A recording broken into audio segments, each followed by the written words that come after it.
এই যে মুক্তিযুদ্ধ মন্ত্রণালয়ের কারণে মুক্তিযোদ্ধারা তারা এক জায়গাতে সরকারের অংশ হয়ে গেছে, এটা কেউ বুঝতে পারবে না।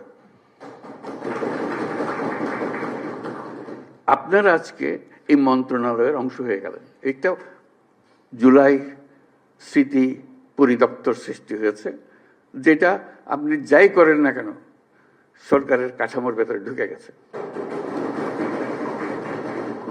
যত কথা বলার, যত দাবি দাওয়া করার সরকারের ভেতরে রাষ্ট্রের পক্ষ থেকে একটা আয়োজন আপনাদের জন্য করে দেওয়া হয়েছে। এটা মস্ত বড় খবর। সরকারে ঢুকে যেতে পারা, এটা যে যত কিছুই করি বুঝতে পারে না। সরকার বড় কঠিন জিনিস, তার সঙ্গে বোঝাপড়া করা বড় কঠিন, অনেক সময় বহু কষ্ট করে কিছু করা যায় না, কিন্তু একবার ঢুকে যেতে পারলে তারা বাইর করতে পারে না। আপনারা সেখানে গেছেন। মুক্তিযোদ্ধারা অত ভাগ্যবান ছিল না, বহু বছর লেগেছে। তারপরে তাদের আস্তে আস্তে আস্তে আস্তে এইটা দিছে তো ওইটা দেয় না, এটা দিছে তো, মন্ত্রণালয় করতে করতে বহু বছর চলে গেছে।